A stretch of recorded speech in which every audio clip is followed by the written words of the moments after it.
consultarlas las veces que sean necesarias y además puedan referirlas a las personas que ustedes identifiquen que puedan requerir la información que aquí se socialice.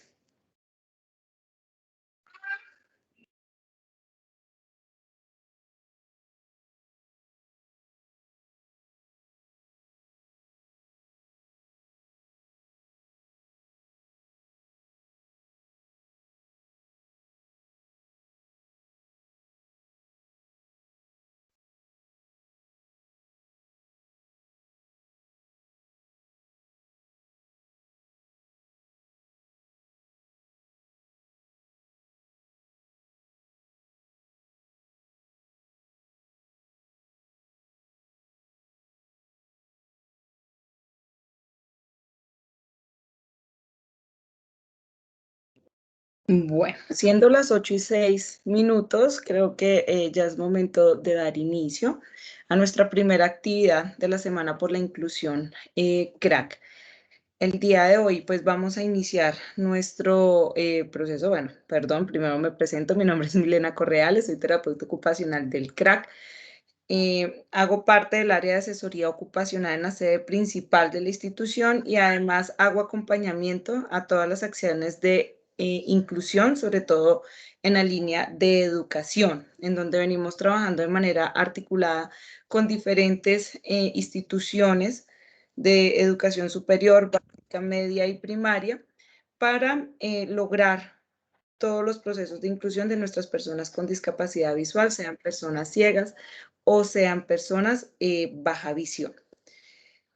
A continuación, les voy a presentar un video que nos deja nuestro subdirector, Andrés Santiago Muñoz, dándonos la bienvenida a este espacio. Posterior a esto, les voy a presentar a nuestra invitada, la profe Leila Sanabria, quien nos va a acompañar hasta las 10 de la mañana. La idea es que podamos hacer que este espacio sea bastante constructivo, que podamos resolver inquietudes para que la información sea lo más completa posible. Entonces, recordemos que estas actividades están enmarcadas dentro del convenio que tiene el CRAC con el Ministerio de Educación. ¿Vale? Voy a proyectarles a continuación un momento. Regálenme un minuto y ya lo busco. A ver. Caramba, ya se me hizo. Espérenme un minuto. Vamos a incluir sonido porque si no, no nos queda. Y vamos a compartir escritorio. Acá. Listo. Es importante que por favor alguno me confirme si si estamos escuchando. No, no se escucha. ¿No se escucha? Ok, entonces vamos a intentar de nuevo. Este tema de la tecnología es un poco complejo. A ver, a ver. Listo, yo incluí sonido.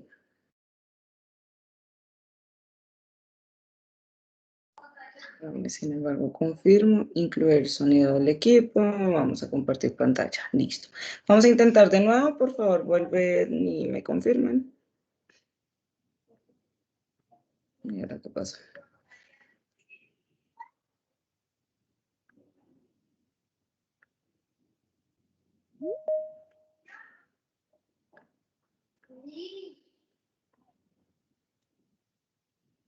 Ay, Dios mío, ¿y ahora qué sucedió? Bueno, vamos a dar continuidad porque algo pasó con el video, no sé si fue que se borró o qué, pero vamos a dar continuidad. Básicamente, nuestro subdirector lo que estaba haciendo en el video era dándonos la bienvenida en nombre de la dirección del CRAC, haciendo una apertura a este proceso, ¿cierto? De nuestra primera semana por la inclusión, en donde la idea es que podamos hacer una construcción conjunta de diferentes conocimientos, de diferentes rutas para poder acceder a participar en los diferentes espacios.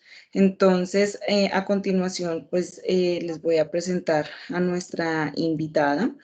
que es la profe Leila Hasblady Sanabria. Ella es terapeuta ocupacional, magíster en musicoterapia, máster en psicología clínica, psicopedagogía clínica y atención a la diversidad, docente del Departamento de Ocupación Humana y coordinadora del Observatorio de Inclusión Educativa para Personas con Discapacidad de la Universidad Nacional de Colombia. Profe Leila, bienvenida a este espacio. Muchísimas gracias por acompañarnos. La dejo con el público. Vale, Milena, muchas gracias y buenos días para todas y todos. Bueno, yo realmente lo que quisiera compartir con ustedes en este espacio es un poco de nuestro recorrido como Universidad Nacional en los procesos de inclusión. Nosotros en la universidad no tenemos unas acciones específicas por grupos poblacionales, sino que en general hacemos unas acciones orientadas a favorecer la participación de las personas con discapacidad. Sin embargo, pues intentaré hacer mayor énfasis en las acciones que tenemos para personas con discapacidad visual. Así que la idea es pues poder contarles todos estos procesos que todavía tenemos, en los que todavía tenemos muchísimos retos, pero pues que creemos que realmente necesitamos de la presencia de las personas con discapacidad para continuar en el avance. Entonces, en esta primera diapositiva pues menciono que ha sido la presencia de las personas con discapacidad la que nos ha permitido entender, la que ha develado a la educación superior como un campo de exclusión, entendiendo que hemos realizado importantes esfuerzos por hacer unas transformaciones dentro de nuestras instituciones de educación superior, pues no podemos negar que sí hay unas formas de exclusión que pueden ser representadas de muchas maneras y que ha sido la población con discapacidad quienes nos han permitido entender cómo la universidad, cómo la educación superior se constituye en este campo de exclusión.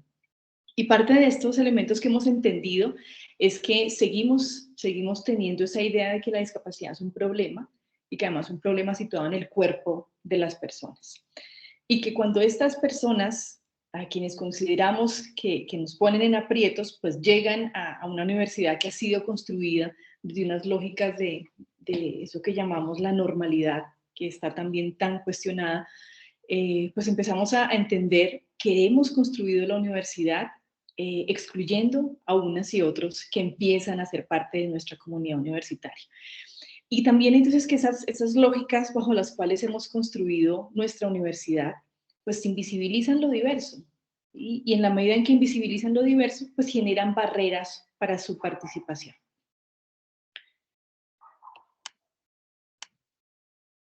En la imagen, la fotografía, aparece una foto que es muy importante para nosotros como observatorio. Ya aparece los dos representantes que estuvieron hasta hace un tiempo ante el observatorio, una persona usuaria de silla de ruedas y ella fue representante de pregrado, por los estudiantes de pregrado, y aparece, bueno, ella se llama Laura, y aparece también Juan David, un estudiante ciego, como representante de posgrados.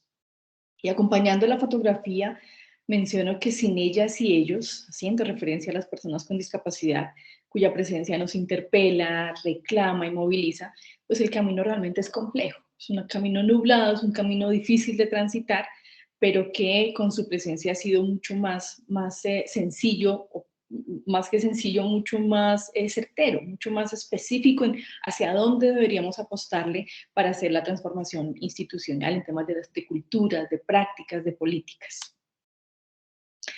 Así que lo que quisiera compartir con ustedes en esta mañana es contarles un poco de cuáles han sido los recorridos históricos, porque sin duda las formas en las que hemos transitado pues marcan parte de lo que entendemos hoy por hoy como procesos de inclusión y de diversidad. Contarles también qué tenemos en la actualidad, qué le podemos ofrecer a la población con discapacidad para favorecer su tránsito por la universidad y qué retos y proyecciones hemos logrado consolidar a través de todos estos procesos o estos caminos que hemos transitado. Solo recordar brevemente que la Universidad Nacional de Colombia tiene 9 sedes en el territorio nacional. El observatorio, toda la política de inclusión cobija las 9 sedes. y que además pues eso nos permite tener una riqueza y una diversidad cultural, lingüística, socioeconómica, étnica, funcional, que nos ha ayudado también a entender que la mirada no puede estar centrada en las grandes capitales como Bogotá, como en Medellín, sino que necesitamos entender qué pasa con el resto de nuestra comunidad universitaria con discapacidad en las demás sedes. Entonces, contarles un poquito de nuestra historia. Nosotros en la universidad tenemos unos programas que se llaman PAES, programas de admisión especial, que han sido creados paulatinamente con el fin de llegar a las poblaciones que históricamente han sido excluidas del sistema educativo. Y esos programas PAES pues, fueron diseñados como acciones afirmativas que permitieran a la universidad cumplir parte de su labor social, de su responsabilidad social, para reducir inequidades, promover el desarrollo económico y social. Estos PAES fueron las primeras herramientas, los primeros espacios en los cuales se empezó a hablar de inclusión, de diversidades, de poblaciones vulnerables. Si bien nosotros en este momento en la universidad no tenemos un programa de admisión especial para población con discapacidad, sí tenemos otras acciones de las que ya les quiero hablar. Pero la importancia del PAES es que posiciona la necesidad de hablar del tema, de generar acciones que permitan una mayor representatividad de la comunidad con discapacidad en la universidad. En el 97, y esta acción se realizó realmente por una iniciativa de una persona con discapacidad visual que ha sido muy importante en todo el desarrollo y en todo el proceso de transformación de nuestra universidad, él es Carlos Eduardo Jacobo. Y Carlos Eduardo, siendo estudiante de filología, hizo muchas gestiones, realizó muchas reuniones para que se hiciera la apertura de lo que en ese momento, ustedes van a ver también unos cambios en los conceptos que se manejan, pero en ese momento se llamó la Sala de Limitados Visuales. ¿Sí? Y esa sala se convirtió en un espacio importante de reunión, de encuentro de la población con discapacidad, no solo con discapacidad visual, y empezó a jalonar también una serie de acciones que implicaban presupuestos, que implicaban espacios accesibles, que implicaba la contratación de profesionales especializados para facilitar la participación de las personas con discapacidad. Así que esta sala ha sido realmente significativa desde su creación hasta la actualidad, que ya les contaré más adelante qué tenemos en este momento en la sala. En el 2005 se desarrolló un trabajo de grado que se llamó Equiparación de Oportunidades, y este trabajo de grado recogió una serie de experiencias que estaban teniendo las divisiones de registro, que son las encargadas de toda la logística de los exámenes de admisión. En el examen de admisión se empezó a identificar que llegaban personas con discapacidad visual y que no teníamos nada preparado, nada ajustado para garantizar que realmente pudiesen presentar su examen de admisión. Y adicionalmente, pues algunos de los estudiantes con discapacidad pues no encontraban mayores apoyos para la consulta de los textos en las bibliotecas. Así que se tomó como opción tener estudiantes de bachillerato como lectores, pero realmente era muy complejo que un estudiante de bachillerato tuviese la suficiencia, el saber suficiente para acompañar a un estudiante universitario. Así que esos dos elementos de un primer intento con apoyo de estudiantes de bachillerato, pero que no funcionó, pero que sí develó una necesidad importante de acompañamiento, y adicionalmente un examen de admisión en el que no estábamos preparados para dar garantías a las personas con discapacidad, pues redundó en que unos estudiantes de fisioterapia realizaran esta propuesta, este trabajo de grado, que más adelante se convertiría en todo un programa institucional. Este trabajo básicamente hizo un análisis de cómo se realizaba el examen de admisión y en qué partes de ese examen de admisión se encontraban barreras y cómo podríamos eliminar o mitigar esas barreras y generar unas acciones que generaran unas condiciones de equidad para la presentación del examen de admisión. Con estos ajustes, entonces, o con estos resultados de la tesis, pues la Dirección Nacional de Admisiones ya contrató profesionales que pudiesen hacer esos procesos de ajuste, y se empezó a hacer la transformación del examen de admisión. Y con esas transformaciones, que ya más adelante también les contaré, pues empezó a haber un incremento de personas con discapacidad en la universidad. Así que aquí la pregunta también era, ¿y entonces ahora qué hacemos? ¿Sí? Porque ya están dentro de la universidad y ahora ¿cómo garantizamos que puedan realmente participar en las clases, en las actividades deportivas, culturales y en todo lo que implica la vida universitaria? Con esta pregunta entonces, en el 2008 se constituyó un equipo que se llamó el CIE, el Sistema de Inclusión Educativa. Era un equipo de profesionales que acompañábamos tanto el proceso de admisión como la permanencia. Parte de nuestras labores era reconocer la población con discapacidad que ingresaba a la universidad, acercarnos para conocer sus necesidades, sus potencialidades y definir acciones de manera conjunta. Este grupo, que para ese momento estaba liderado por la profesora Lida Pérez, empezó a entender que parte de sus acciones pues, estaban muy atomizadas porque nosotros dependíamos de la Facultad de Medicina, pero realizábamos acciones que no eran de la Facultad de Medicina, sino que realmente eran de toda la universidad.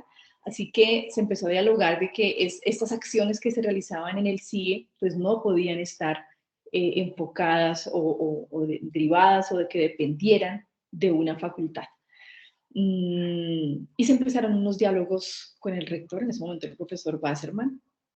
El rector le pareció que era pertinente, que era necesario empezar unas acciones ya más institucionales y delegó a la Dirección Nacional de Bienestar Universitario que empezara a dialogar con este equipo y ver cuáles eran las mejores acciones posibles para hacer unos procesos de inclusión un poco más fortalecidos.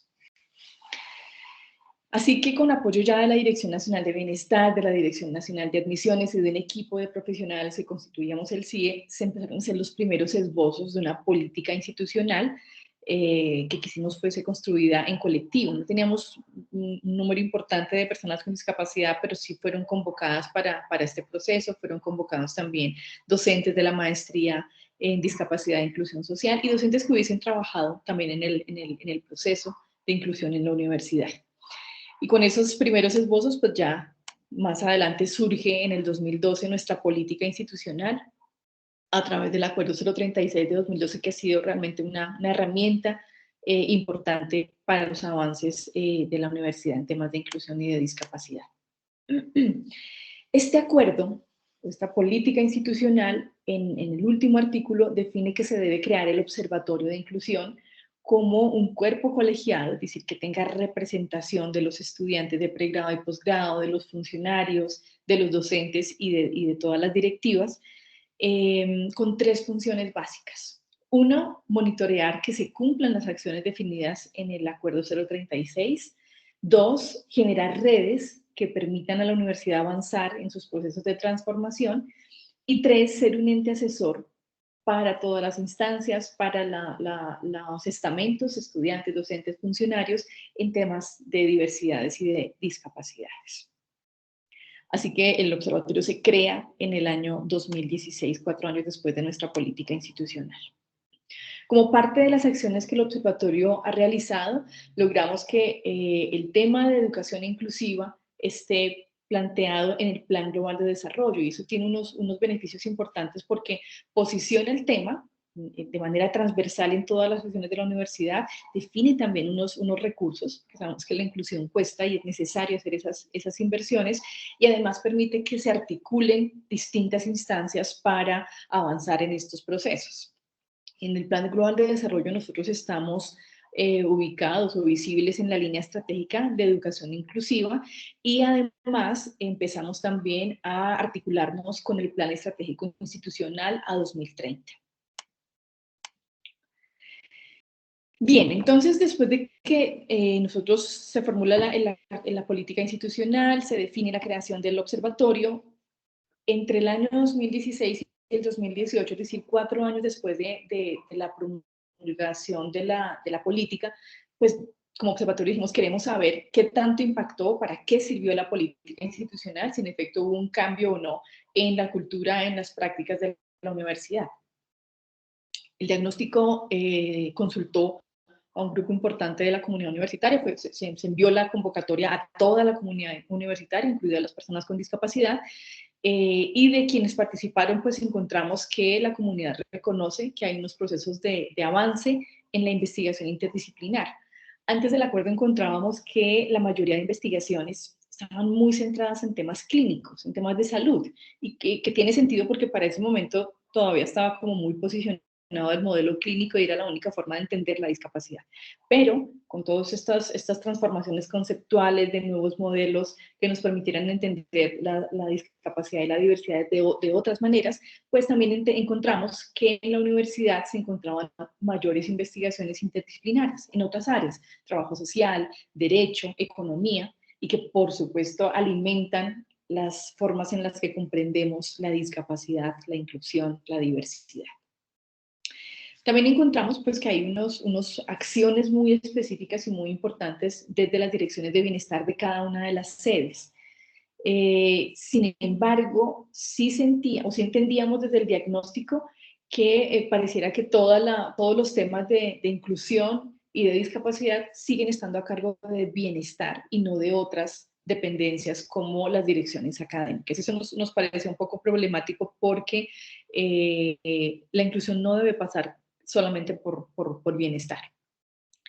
Y finalmente, pues también como un avance significativo son todas las acciones que se mantienen desde la Dirección Nacional de Admisiones con el macroproceso de equiparación de oportunidades, que ha sido realmente bien calificado también por la comunidad con discapacidad.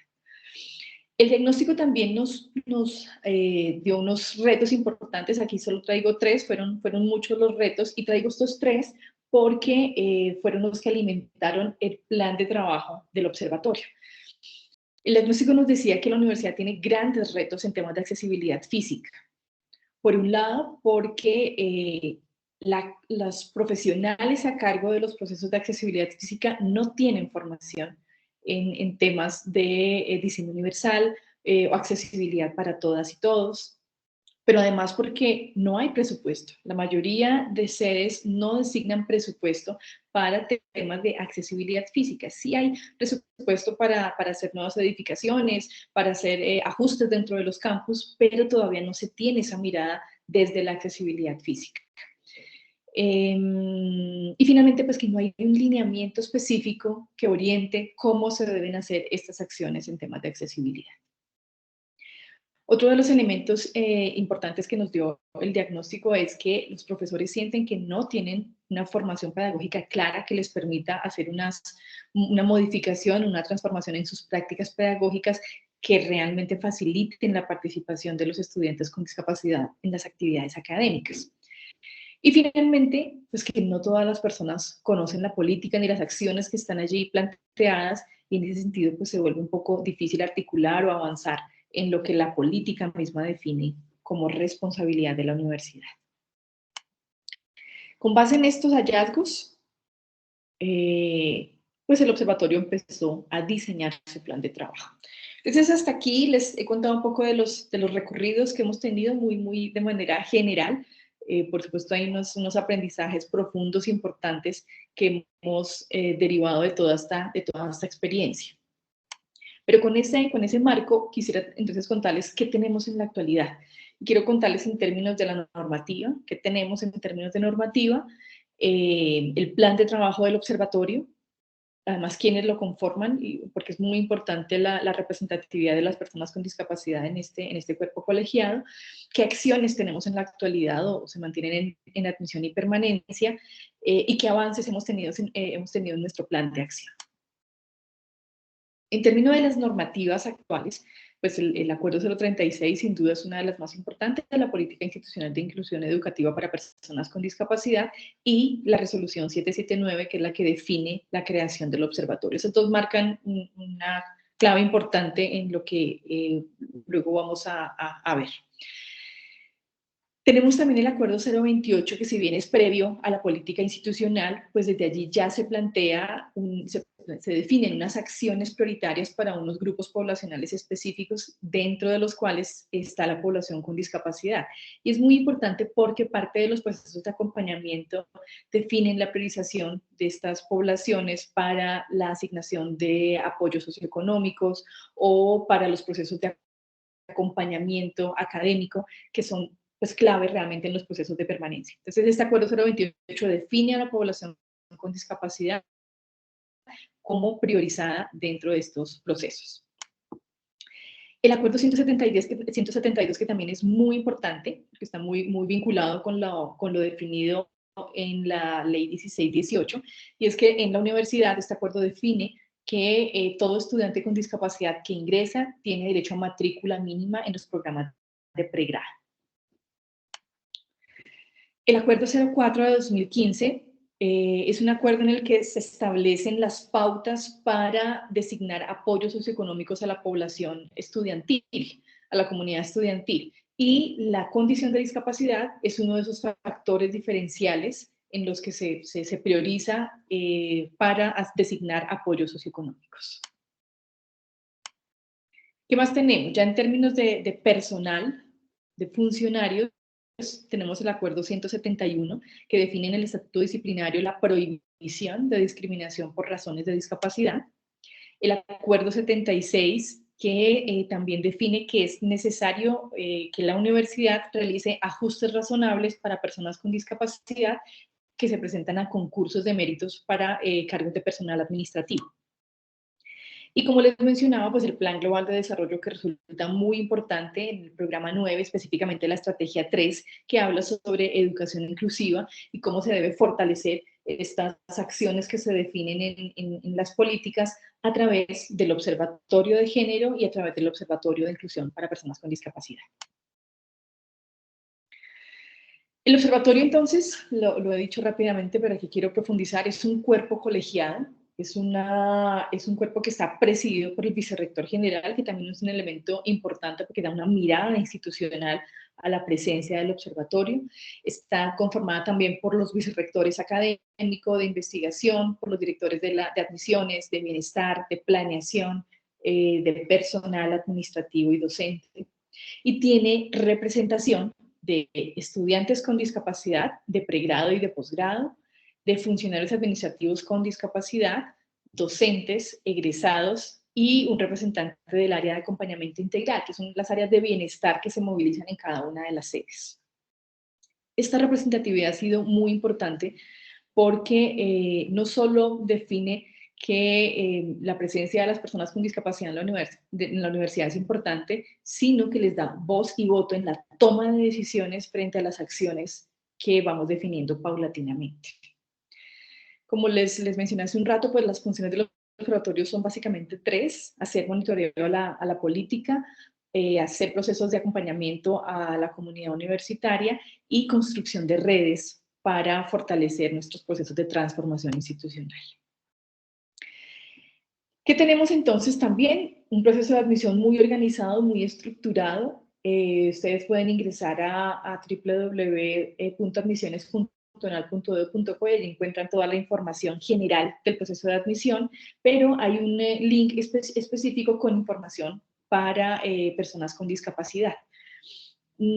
Parte de todas las acciones, nosotros hace varios años, cuando empezamos a hacer la grabación de la prueba de admisión, de las preguntas de la prueba de admisión en formato audiolibro, pues hacíamos unos procesos muy extensos, unas jornadas enormes con el INSI, en el que hacíamos la grabación pues con los locutores profesionales que tiene el INSI, pero después de muchos años y de ya todo un acumulado digamos que de estos procesos de grabación, pues tenemos todo un banco de preguntas que nos permite hacer cada semestre una nueva prueba de admisión con condiciones de accesibilidad para la población con discapacidad visual. En la página web ustedes van a encontrar entonces esa información, pero además van a encontrar otras herramientas que les pueden ser útiles, les pueden ser de utilidad a los aspirantes con discapacidad visual. Ustedes van a encontrar una guía para la presentación del examen. Allí les explican cómo es el paso a paso y además de qué apoyos dispone la universidad para la población con discapacidad visual. Y unos ajustes, específicamente unos ajustes para la presentación de la prueba que también aparecen allí. ¿Qué ajustes tenemos? Previo a la presentación del examen de admisión, cualquier persona interesada en presentar la prueba tiene a disposición la demostración interactiva de la prueba. Está montado en el aplicativo Tiresias, ahí les dan unas especificaciones para poder descargar el aplicativo, pero es básicamente un ensayo. Usted puede ingresar y hacer un ensayo para mirar cuánto se está demorando, cuáles son las preguntas más difíciles, en dónde tiene que fortalecer sus saberes, y puede presentarlo las veces que quiera, y eso no tiene ninguna incidencia en la puntuación del examen de admisión. Entonces, al final usted va a encontrar pues, sus fortalezas, sus mayores retos para poder prepararse de manera más consciente para el examen de admisión. También previo, pues tenemos en el proceso de inscripción para presentar la prueba de admisión, la persona puede marcar que tiene una discapacidad, el tipo de discapacidad, y con la remisión del certificado de discapacidad, pues ya usted va a entrar, la persona puede hacer parte de todo el grupo de aspirantes con discapacidad que va a tener un acompañamiento mucho más específico.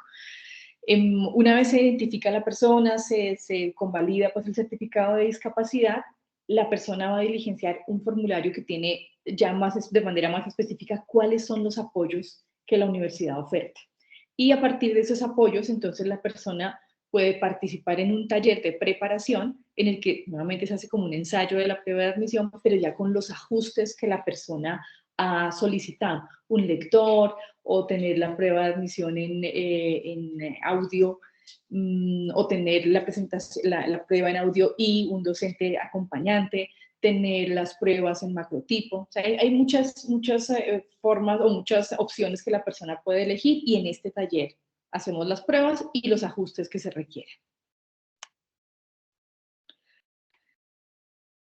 Ya durante el examen, la persona puede tener un docente lector acompañante, que son profes que han participado en unos procesos de preparación y entrenamiento para ser lectores. Puede tener la prueba en formato audio y el docente acompañante, las gráficas en alto relieve o macroimágenes. Puede solicitar tiempo adicional, y adicionalmente en la prueba como tal se elimina el componente de análisis de imagen y se cambia por análisis de textos. ¿Qué más tenemos para la presentación de las pruebas de admisión en cualquiera de las sedes? Es la garantía de tener lugares accesibles para la presentación del examen. Una vez la persona presenta su examen de admisión y es admitida y realiza el proceso de matrícula, pues ya entran otros procesos de acompañamiento que buscamos puedan favorecer la permanencia y graduación de nuestros estudiantes con discapacidad. ¿Qué tenemos a disposición? En la sede de Bogotá, si ustedes recuerdan cuando les mencioné que Carlos Jacobo hizo unas acciones muy importantes para abrir esa sala de tiflotecnología, pues hoy por hoy es una sala mucho más sólida, con unos equipamientos mucho más importantes para hacer este proceso de acompañamiento. Y está ubicada en la Biblioteca Central, que es uno de los espacios físicos de mayor accesibilidad en la sede de Bogotá, y que cuenta con unos recursos tecnológicos. Aquí menciono algunos de ellos: computadores con el software JAWS y Magic, contamos con impresoras braille, línea braille, magnificadores, pizarras, grabadoras, se cuenta con el servicio de conversión de textos con el software Edify Reader, tenemos el escáner Epson 60000, el lector de autopréstamo. Esa es la última adquisición, es un lector que cuando la persona va a sacar los libros, pues tiene la posibilidad, es una persona usuaria de silla de ruedas o de talla baja, este lector de autopréstamo tiene la posibilidad de regular la altura. Y pues tenemos un recurso humano especializado después de que Carlos Jacobo se gradúa como estudiante de filología, pues él es contratado por la Biblioteca Central y pues tiene toda la experiencia para hacer los procesos de acompañamiento. Incluso en este momento que tenemos un estudiante sordociego en posgrados, pues también ha sido la Biblioteca Central quien ha hecho parte del proceso de acompañamiento. En las sedes, pues tenemos en las sedes tenemos bibliotecas con software Magic y JAWS, en respuesta también a lo definido en la ley 1680 del 2013 con la licencia país. Las direcciones académicas cuentan con los GEA, que son grupos de estudio autónomo, que en muchas ocasiones reciben los estudiantes con discapacidad que solicitan, pero reciben acompañamiento de estos grupos de estudio. Y también tenemos por parte de Bienestar un servicio que se llama estudiantes de corresponsabilidad. Estos estudiantes acompañan a nuestros estudiantes con discapacidad en acciones que cada uno necesita de forma particular. Hay algunos estudiantes que requieren, por ejemplo, acompañamiento para la consulta de libros para su tesis, o que requieren acompañamiento para la lectura de algunos textos que pueden ser más complejos, y pues son estudiantes también de la universidad. Y lo último que tenemos fue la firma del convenio de cooperación entre INSI y la Vicerrectoría de Investigación y la editorial de la universidad. Es un convenio en el marco del Tratado de Marrakech, y lo que busca es contribuir, aquí lo menciona, en la gestión, producción y divulgación de publicaciones en formatos accesibles y universales, que podamos fortalecer una cultura académica inclusiva y que se fortalezca también el desarrollo de edición en formatos accesibles. Es un convenio muy reciente, hasta ahora estamos empezando a explorar todas las posibilidades de acción desde este convenio. ¿Qué más tenemos en términos de la permanencia?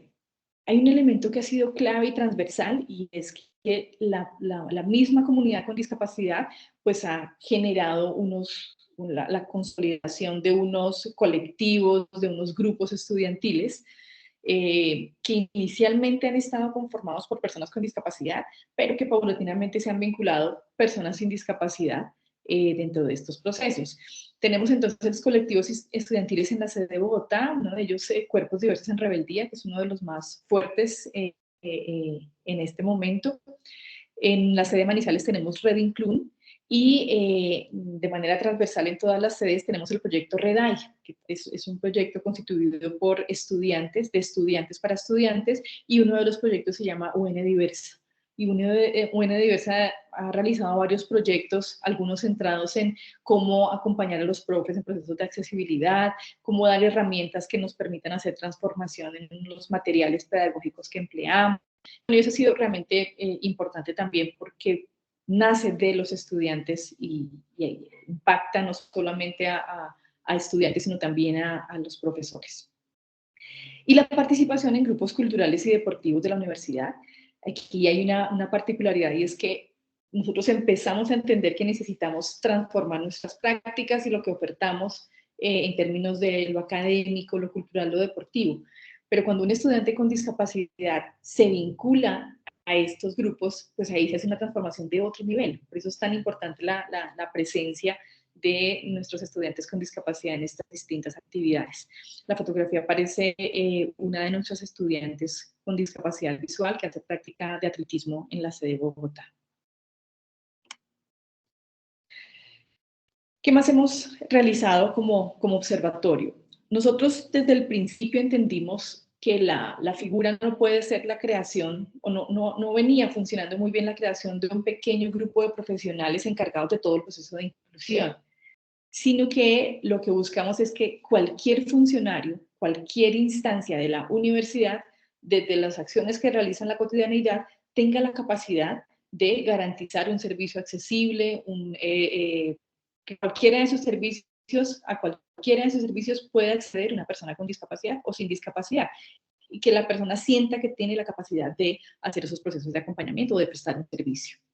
Así que empezamos unas visitas sede por sede con las distintas instancias de las sedes para dialogar sobre cómo queremos entender o cómo queremos posicionar el tema de discapacidad y de diversidad en la universidad. En estos espacios, entonces, hablamos de los distintos modelos sociales con los que hemos entendido la discapacidad, las implicaciones y cómo la universidad le está apostando realmente a un modelo de diversidad. Y adicionalmente, empezamos a analizar con cada instancia cuáles son esos procesos y procedimientos que se realizan y en cuáles de ellos podrían estarse generando barreras y qué alternativas podríamos definir para eliminar, para mitigar esas barreras. Con algunas instancias logramos desarrollar proyectos conjuntos.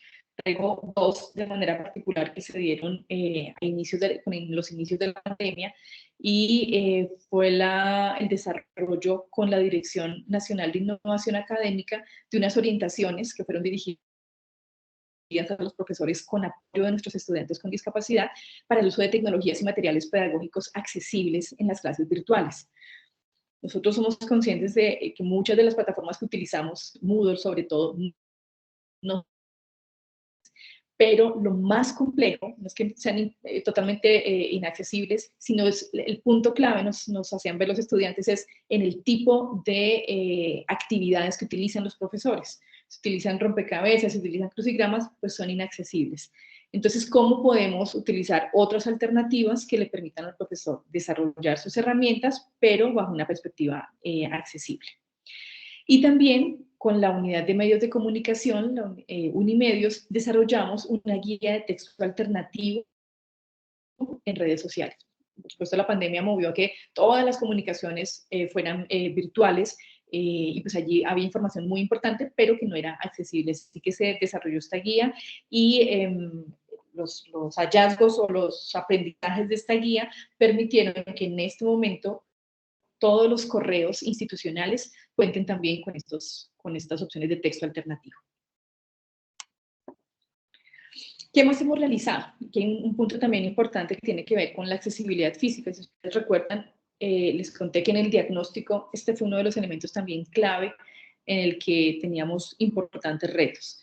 Aquí contamos con el apoyo de un equipo experto en accesibilidad física y con ellas nos fuimos sede por sede. Antes de la pandemia logramos estar en sede de Bogotá y sede en Medellín de forma presencial, pero luego con la llegada de la pandemia, pues empezamos a hacer visitas virtuales en el que nos sentábamos con todos los profesionales encargados de los temas de accesibilidad física, pero también quienes operan el tema de mantenimiento físico en las distintas sedes.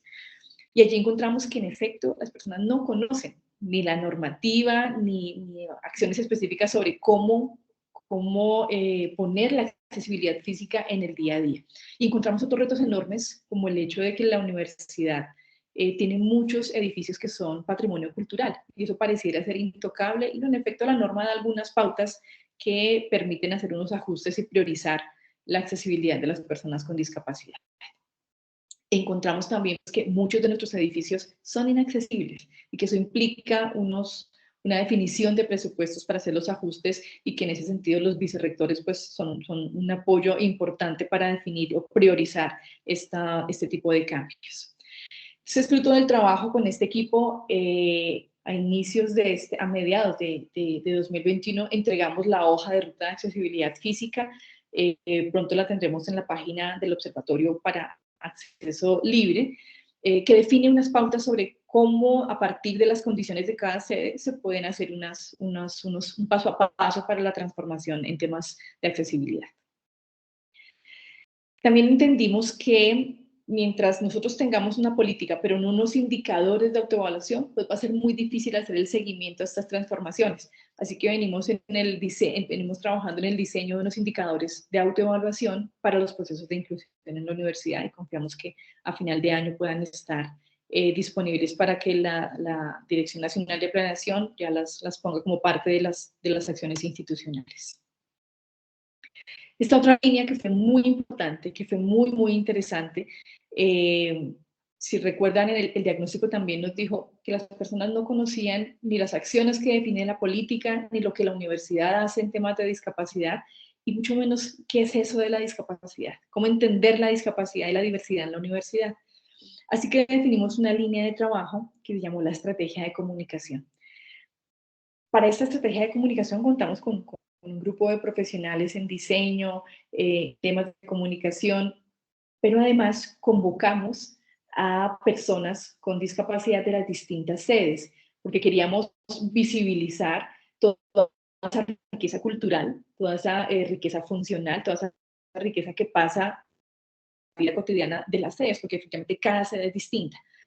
Y queríamos, cuando hicimos estos grupos, preguntamos a la comunidad universitaria con discapacidad de qué querían hablar.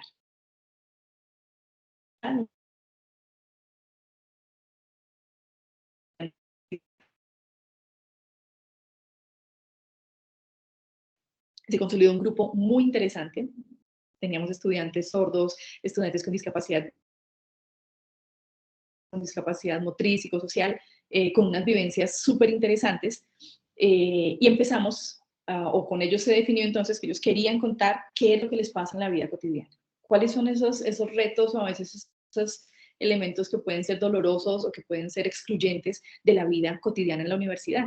Y además que para las personas con discapacidad era importante saber qué piensan los demás de ellos, qué preguntas tienen. Pueden haber muchas preguntas que no se hacen por vergüenza y querían tener o generar un espacio tan tranquilo y tan cómodo que la comunidad universitaria en el marco del respeto pudiese preguntar frente a su vida o a su vivencia misma en la universidad.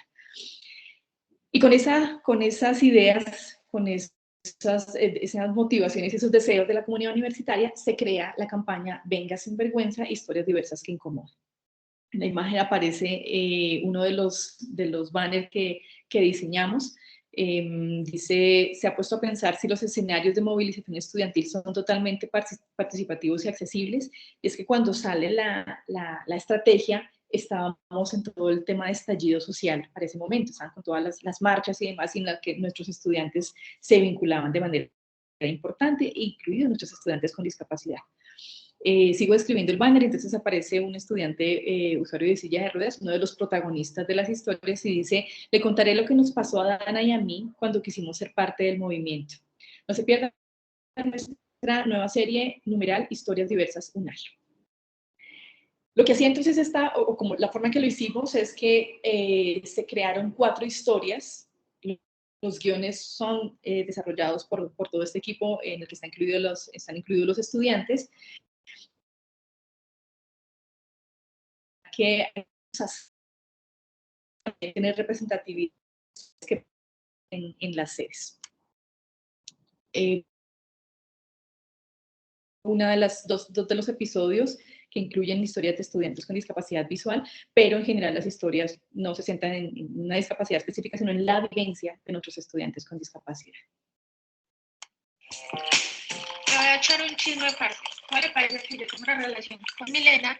Ambas estudiamos pues acá en la Nacho de Manizales, pero a veces las cosas se ponen como mamonas. Pues algunos días la pasamos muy buena y todo lo que usted quiera, pues todo.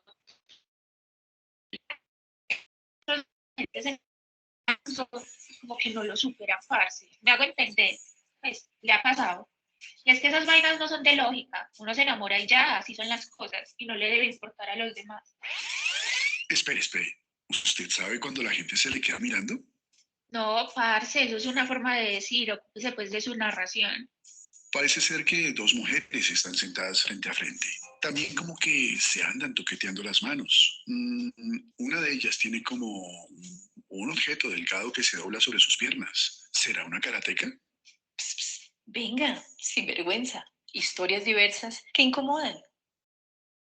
Bueno, cada historia tenía 4 episodios. Aquí estoy trayendo el episodio 2 de esta historia de Paola Tintinago. Te voy a echar un chisme aparte. ¿Cómo le parece que yo tengo una relación con Milena? Ambas.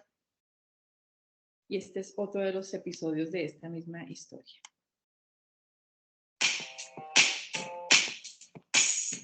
A Paola y a Milena les gusta vivir su amor en la universidad, donde casi siempre son un punto que las demás personas no paran de ver y cuestionar.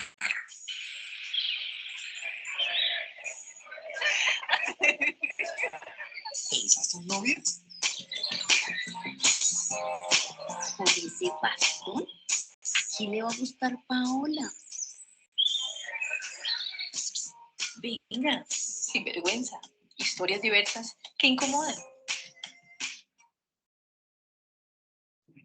Aquí alcanzo a mostrarles otra. Como les digo, los 2 videos anteriores hacen referencia a la historia, porque son vivencias reales de nuestros estudiantes. Y ahí se cuenta la historia de una estudiante ciega con su pareja. Tocamos temas relacionados con la ansiedad que muchos de nuestros estudiantes con discapacidad psicosocial también enfrentan. Otros relacionados con la inaccesibilidad física de muchos de nuestros auditorios y cómo eso impactaba la participación de estudiantes, especialmente con discapacidad física, usuarios de silla de ruedas que no podían entrar a las asambleas, pero que tenían una cantidad de reflexiones importantes para el movimiento social. Quiero mostrarles solamente uno de los capítulos de la historia de Juan Carlos Mena, un estudiante con discapacidad psicosocial. Realmente tuvo un impacto importantísimo porque estos temas de cómo la ansiedad y cómo esas vocecitas en nuestra cabeza que a veces nos generan tanta dificultad para participar, pues resultan un elemento transversal a muchos de nuestros estudiantes, no solo con discapacidad. Episodio 7, 5 de empatía. En la universidad van a hablar de vos y te andarán juzgando por lo que hagas. Vos sos un desastre, Juan Carlos. Sos un fastidio, cállate. Yo sé que mi diferencia podrá incomodar a la gente, pero la universidad necesita eso. Incomodarse y preguntarse si de verdad está hecha para todas las personas. Dejemos una cosa clara, las discapacidades no tienen por qué justificarse ante nadie, incluso cuando parecen invisibles. ¿Que las discapacidades son puros diagnósticos médicos? Pues no. Las discapacidades son formas diferentes de habitar el mundo. Existen, se viven y punto final. Así que póngase las pilas y recuerde que nadie sabe con la sed que otro vive. Póngale algo de empatía a la vaina. Venga, sin vergüenza, historias diversas que incomodan. Este ha sido un trabajo colaborativo realizado por el Observatorio de Inclusión Educativa para Personas con Discapacidad de la Universidad Nacional de Colombia. Bueno, realmente la estrategia de comunicación para nosotros resultó en un espacio de aprendizaje enorme, porque el sentir, la vivencia, las experiencias de los estudiantes con discapacidad estaban allí puestas. Así que, digamos que parte de esa estrategia de comunicación estaban estas historias. Pero fue tal el impacto que generó que pues la comunidad universitaria estaba muy movilizada con las historias. Y empezaron a escribirnos muchísimo al observatorio con preguntas. Algunas preguntas iniciales dieron la idea de, bueno, ¿y por qué no creamos entonces un espacio para que la comunidad en general pueda preguntar? Y insisto, en el marco del respeto, pero que pudiesen sanear como esas inquietudes que tenían frente a sus compañeros con discapacidad. Llegaron alrededor de 180 preguntas. Y lo que hacíamos entonces es generar banners con las preguntas y le pedimos a los estudiantes con discapacidad que ellos mismos fueran quienes respondieran las preguntas. Aquí aparecen algunas de las preguntas. Por ejemplo, dice, siempre me ha causado curiosidad cómo las personas con discapacidad visual se imaginan el mundo. Y una contratista de la universidad responde: cada persona con discapacidad visual es distinta, porque ante todo hay que reconocer que somos personas. En ese sentido, pues a mí me gusta que me describan las imágenes, pero como pude alcanzar a ver un poco, tengo recuerdos de algunos colores. Y bueno, se hicieron preguntas realmente para todas y todos los estudiantes con discapacidad. Otro elemento que también surgió de la estrategia de comunicación fueron unas charlas sin vergüenza, todo dentro de la estrategia de comunicación. Y en estas charlas planteábamos unos temas que para las personas con discapacidad eran importantes poner en el debate, poner en conocimiento de toda la comunidad universitaria. Se realizaron alrededor de 4 charlas sin vergüenza, unas relacionadas con vida sexual y discapacidad, otras relacionadas con esta que se llamó, parece chiste pero es anécdota, otras relacionadas con el estallido social. Y bueno, iban saliendo unos temas muy interesantes en los que eran diálogos. De manera abierta dialogábamos sobre temas que la comunidad universitaria consideraba relevantes. Y bueno, esta es otra de nuestras grandes acciones, la última que quisiera compartirles, también relacionada con permanencia y graduación, y es la ruta de acompañamiento de la comunidad universitaria. Si ustedes recuerdan, yo les hablé en la norma del Acuerdo 028.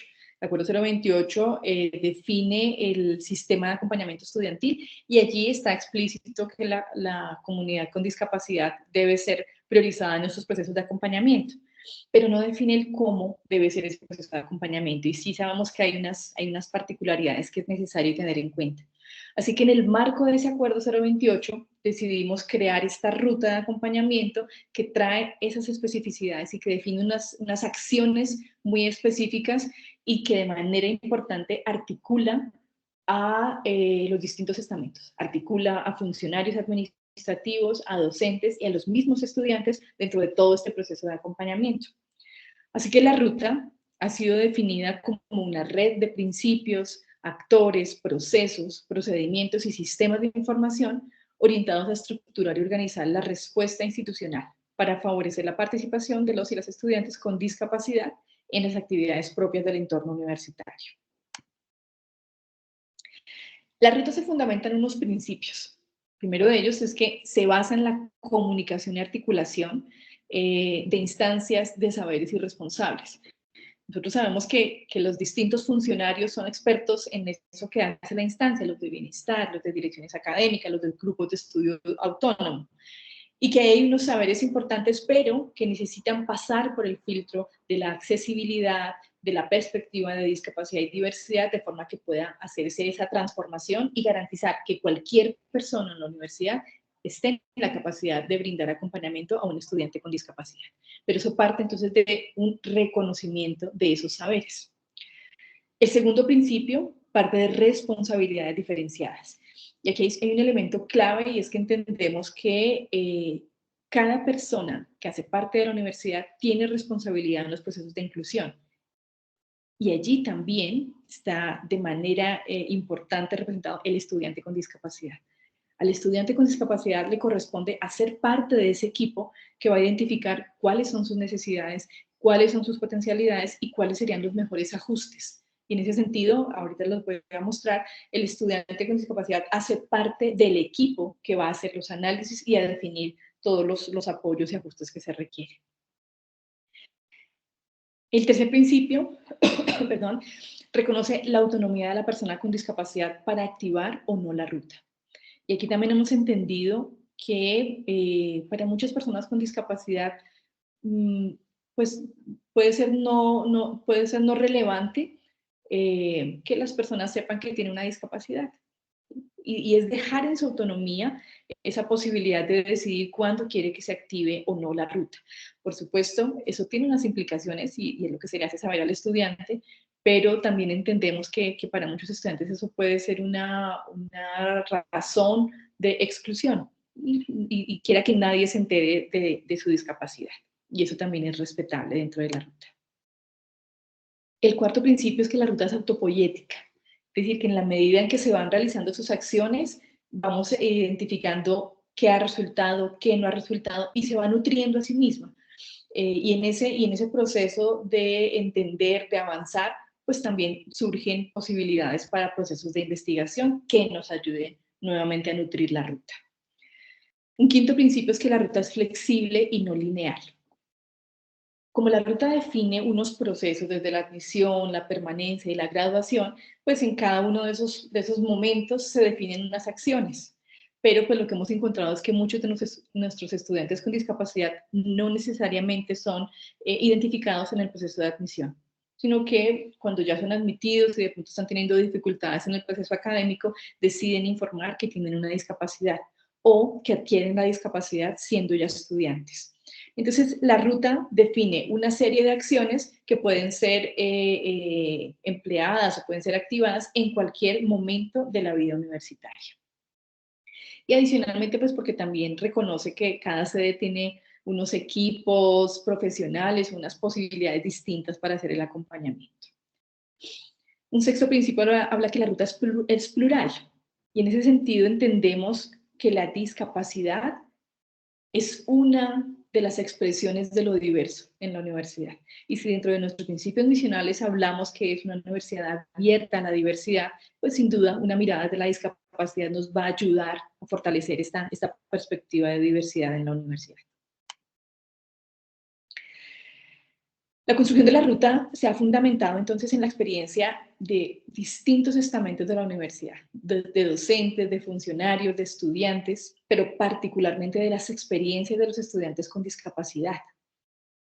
Hay que mencionar que en la construcción de la ruta, llevamos 2 años en ese proceso de construcción, nos hemos reunido con instancias de salud, de registro y matrícula, de acompañamiento integral, de las áreas académicas, profesores, compañeros también de los estudiantes con discapacidad, que de alguna manera han dado un paso adicional y se han arriesgado a entender eso de la diversidad y de la discapacidad en cotidiano, en la vida cotidiana. Y esas experiencias nos han ayudado a encontrar o a entender alternativas que nos permitan transformar a nuestra universidad. Hemos encontrado también que muchos de esos ajustes razonables, esos ajustes que en general hacemos para un estudiante con discapacidad, pues han beneficiado a toda una clase. Y el que un profesor hable más despacio o el que un profesor aclare el uso de siglas, pues beneficia los procesos de aprendizaje no solo de una persona con discapacidad.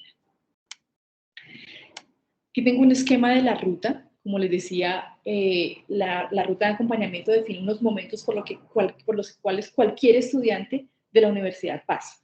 Un momento de admisión, en el que presenta su examen de admisión y se define si es admitido o no, el estudiante se matricula y ya hace parte de la comunidad universitaria, es decir, estamos hablando de la permanencia, cursa todos sus créditos, sus asignaturas, y si logra aprobar, pues el estudiante se gradúa. Pero adicionalmente, transversal a estos momentos, pues hay unos procesos que la ruta define. Estos procesos se relacionan con unas actividades permanentes, como las que hacemos en las semanas de inducción. Allí se les informa de la existencia de la ruta, de la normativa, de qué elementos tienen a disposición los estudiantes para sus procesos. Hay unos procesos de reconocimiento en los que necesitamos pues, identificar en qué sede están, en qué carreras están, cuáles son sus necesidades y sus potencialidades, y a partir de ese reconocimiento, sea en admisión o en permanencia, pues se definen unos apoyos y empezamos a gestionar esos apoyos y luego hacer unos procesos de seguimiento. Tanto en esos momentos de admisión, permanencia y egreso como en estos procesos, pues hay unos actores con unos roles específicos. Tenemos entonces acá a los admitidos, a los docentes, a los funcionarios administrativos, a los estudiantes, y a cada uno le corresponde una acción específica. Entonces, bueno, como les mencionaba, las actividades permanentes buscan fundamentalmente divulgar la ruta y las acciones que están allí definidas. ¿Cuáles son esos materiales? ¿Quiénes participan o quiénes son responsables de estos procesos? Las actividades de reconocimiento van a definir también quiénes deben hacer o quiénes son los responsables de hacer el reconocimiento de los estudiantes o de los aspirantes con discapacidad, en qué momento, y una cosa clave es para qué se va a utilizar esa información. También en los diálogos con la comunidad con discapacidad encontrábamos muchas resistencias diciendo para qué se va a usar la información. Y este para qué pues va a estar relacionado con el siguiente punto, que es la gestión de apoyos. La universidad o el equipo lo que necesita conocer es cuáles son esas potencialidades y en dónde necesitaríamos hacer ajustes, y desde esa identificación, pues a qué otras personas convocamos para la gestión de apoyos. Y en el seguimiento, pues hablamos ya de reorganizar y de nutrir la ruta. Tengo un micrófono abierto. Bueno, aquí tenemos entonces una imagen con el paso a paso del proceso de admisión. Esto va a estar disponible el 5 de noviembre. Estamos realmente a 2 semanas de lanzar la ruta en un formato accesible, de acceso libre. Así que ustedes cuando ingresen a la página de la universidad van a poder ver con detalle cada uno de los pasos, de los materiales que tenemos allí disponibles. En admisiones, entonces, hablamos de una divulgación de los ajustes para la admisión, que generalmente están de manera permanente en la página de la universidad. Hay una identificación de aspirantes, como les mencionaba, la persona con discapacidad en el formulario de inscripción marca que tiene una discapacidad, y allí hay una primera identificación, pero solo quien entregue los documentos de certificación de su discapacidad, pues ya avanzan toda la gestión e implementación de los apoyos, como el taller, como la garantía de tener un espacio accesible, el docente lector o lo que haya solicitado. Y siempre después de cada examen de admisión, pues se hace un proceso de seguimiento de cómo funcionó el proceso. Hay una particularidad, y es que en este momento, por pandemia, la universidad no está realizando examen de admisión. Confiamos en que ya el siguiente semestre sí se realice el examen. Y en este momento entonces está funcionando con el puntaje del ICFES, pero es una acción transitoria, porque pues realmente lo que funciona en nuestra universidad es el examen de admisión. Y en la permanencia igual, entonces pasa, si el estudiante ya fue identificado desde admisiones entrega esa información, pero como les digo, pues hay estudiantes que no se identifican desde la admisión, sino en su proceso de permanencia o de ya estando en su carrera de pregrado o de posgrado. Siempre tenemos una semana de inducción en la que se socializa la ruta, e igual pues la ruta siempre va a estar dispuesta en la página web. Hacemos una reunión de preparación y aquí nos sentamos los funcionarios de la universidad a decir, bueno, tengamos claridades en qué podemos ofrecer a nuestro estudiante, y eso varía cada una de las sedes. Luego nos sentamos, como les decía, con el estudiante a que él haga parte de ese equipo con el cual vamos a definir cuáles son sus potencialidades, cuáles son sus necesidades, cuál es su historia educativa, porque ahí hay unas claves importantes y es saber cómo ha hecho el estudiante en secundaria o en otros pregrados para realizar sus procesos académicos y qué ha resultado beneficioso, qué ha generado barreras que nos sirva como información para definir los ajustes que tendríamos que hacer en la universidad. Y ya con esa definición y gestión de apoyos, pues empezamos a convocar a quienes estarían a cargo del proceso de acompañamiento. En muchas ocasiones, parte de las barreras están dadas en la relación con los docentes. Así que cuando así se requiere, pues hacemos también un proceso de acompañamiento al equipo docente. Contamos en la universidad en varias de las sedes con unidades de transformación pedagógica o equipos de profesionales que trabajan el tema pedagógico y acompañan a nuestros profesores en esos procesos. En otros momentos seguramente se tenga que definir un diálogo entre el docente y el estudiante para facilitar otros ajustes o para generar otros ajustes dentro del aula. Se socializa el material de apoyo con los docentes, que es parte de lo que nos decían en el diagnóstico de la política, y se hacen reuniones de seguimiento cuando se considere relevante o como mínimo 2 veces durante el semestre. Como retos y proyecciones de todos estos procesos de aprendizaje, con estos procesos de cambio, pues quiero mencionar varios.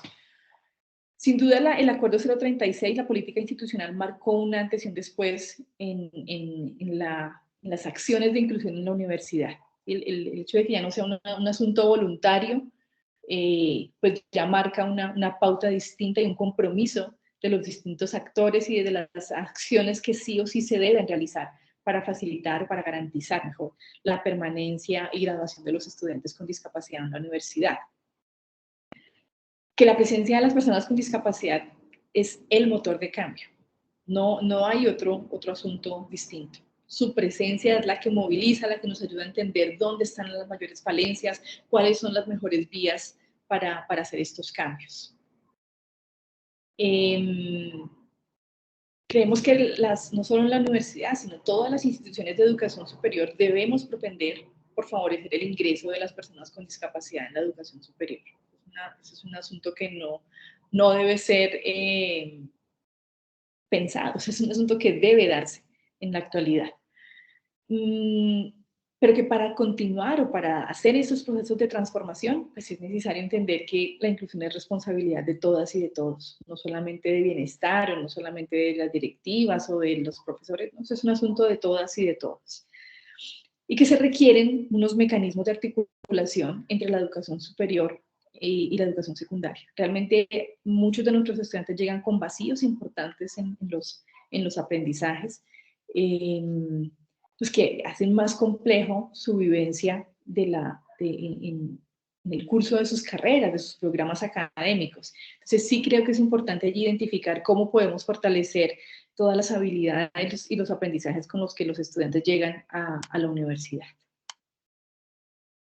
Hemos aprendido también en ya más como en lo interno de las acciones de la universidad, el legítimo lugar del no saber. Muchas de las instancias de los profesores decían, mire, yo no sé cómo hacer un proceso, cómo enseñarle a un estudiante ciego, no sé cómo hacerlo, o a un estudiante con baja visión. Y ese reconocer el que no sé, pues da paso o puede dar paso o lugar a que entre todos construyamos y orientemos a esta profesora o a este profesor que no sabe, pero que no se quedan en no sé y punto o cierra las puertas, sino que nos permite entrar a dialogar y a proponer con la profesora o el profesor qué acciones podrían ser importantes para que sus clases sean realmente accesibles e incluyentes. Y en ese sentido, pues que el diálogo de saberes es una metodología importante para la transformación. Cada persona tiene un saber importante. El profesor sabe o tiene un saber específico en su asignatura o en su programa académico. Bienestar puede tener una experiencia importante en el proceso de acompañamiento, académica también, el estudiante también. Y es en ese diálogo de saberes, en el validar el saber de cada uno, en el que encontramos las mejores estrategias de transformación. Bueno, eso es lo que acabamos de decir.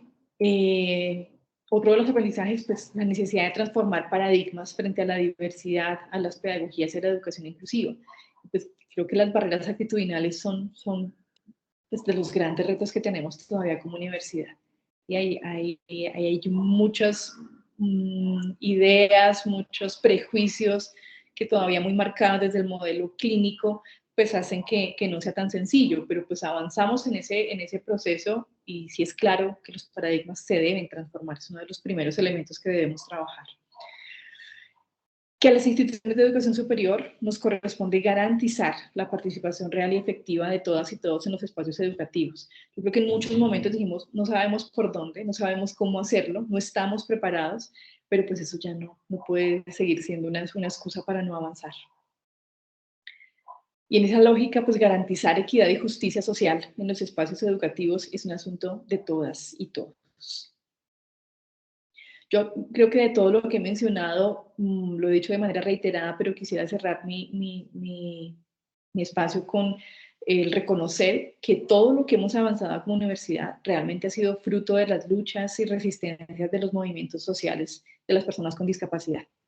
Y también después de luchas aisladas de miembros de nuestra comunidad universitaria que en algunos momentos muy solos empezaron a problematizar, empezaron a incomodar a la universidad. Es decir, hay lógicas hegemónicas, hay lógicas que creen que lo normal es lo único posible y nos están excluyendo. Y realmente esa problematización es lo que ha hecho que como universidad nos incomodemos y empecemos a buscar otras alternativas. Pues falta mucho por recorrer. Yo creo que pese a lo que les he contado y a los avances que han sido muy importantes, pues todavía nos falta mucho trecho, pero sí puedo decir que cada segundo ha valido la pena. Muchas gracias por la atención. Aquí paro mi presentación. Milena, no sé si podemos dialogar un poquito, si hay preguntas o cómo quieres que lo abordemos. Listo, muchísimas gracias, profe Leila. Sí, yo ahorita escuché, pues leí que habían unas inquietudes, no sé si de pronto las personas que participan al inicio, nos decía Julián Narváez que le gustaría que hablaran claro qué hay en la actualidad, pues con énfasis en ello. No sé a qué hacía referencia, fue digamos que iniciando un poco nuestro proceso. No sé si Julián de pronto nos pudieras ampliar un poco la inquietud que tienes.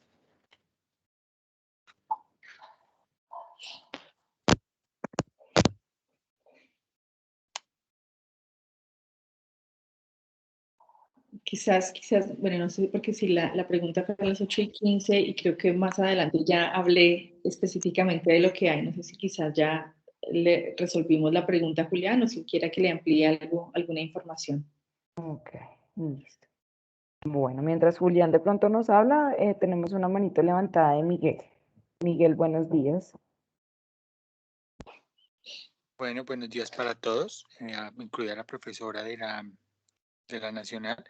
Muy chévere la charla, muy fructífera, pues para mí. Primero que todo, darle las gracias por el espacio, por el apoyo. Y no sé si de pronto fue que me conecté tarde, si Marcelo habló, no presté atención, la verdad. Pero pues si el programa que se está habilitando ahorita es únicamente para pregrados y no se podría hacer de pronto para una especialización o de pronto para alguna maestría. Muchísimas gracias. Gracias, Miguel, por tu pregunta. Tienes toda la razón porque eso no lo aclaré. En general, tanto las acciones, o de manera amplia, las acciones en el proceso de admisión incluyen pregrado y posgrado. Y allí todas las acciones, lo que pasa es que son lógicas distintas. En el examen de pregrado, tú presentas un examen de admisión con 120 preguntas y todo eso está en formato audio, ¿sí? Y tienes los profes lectores, los profes acompañantes. Pero un posgrado depende del posgrado al cual te presentes. Entonces voy a ponerte un ejemplo. Para algunas maestrías, el examen es la hoja de vida, la revisión de la hoja de vida y una entrevista. Entonces allí los ajustes realmente son mínimos, que tengas un espacio accesible o que si necesitas ir con un acompañante o si necesitas tiempo adicional. Para otros posgrados, la evaluación es la hoja de vida y un ensayo. Entonces ahí no se requiere mayor ajuste. En otros casos sí se necesita, a ver cuál recuerdo que sea como complejo, la presentación de unas preguntas, ¿sí? Y que el estudiante las haga de forma escrita. Entonces uno puede solicitar o más tiempo, o que el computador, o que cuando se realiza en la universidad, que el computador cuente con JAWS o con el software que se necesite. Sí, pero en efecto, en posgrados sí hay mayores particularidades dependiendo del tipo de examen, pero en ambos casos la universidad garantiza que se realicen estos ajustes. Y en el caso de la ruta de acompañamiento y de todas las acciones que les mencionaba en la permanencia, están abiertas a pregrado y posgrado. Sí debo reconocer que la participación de los estudiantes de posgrado es menor. Tiene sentido, ¿no? Porque eso no solamente pasa con estudiantes con discapacidad, sino en general, porque los estudiantes de posgrado trabajan, ¿sí? Entonces de pronto no tienen tanto tiempo para participar en las acciones, pero en general todas las acciones que les mencioné estarían pensadas para pregrado y posgrado. No sé si Ok, muchísimas gracias. Vale, con mucho gusto. Profe Leida, Leila, por el chat nos dice Jesús Paredes, me imagino que será, ¿cuáles son los requisitos mínimos para aspirar a un doctorado? Tener pregrado.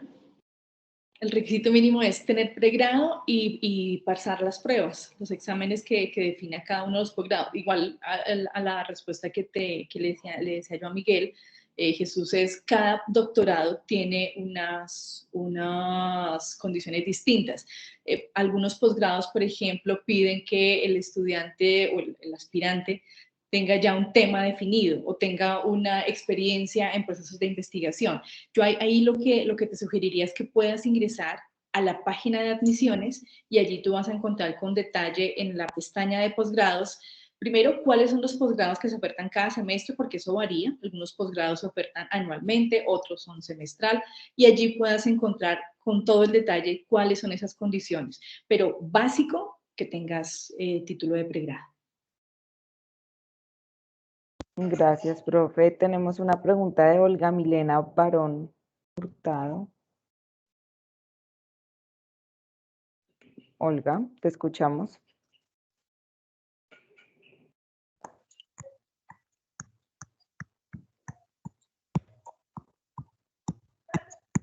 Si nos estás hablando, Olga Milena, no te estamos escuchando. Buenas. Ahora sí. Doctora, una pregunta, es que yo vivo aquí en Bucaramanga, pero no tengo, yo quisiera estudiar el bachillerato, el sexto bachillerato, pero no tengo los recursos.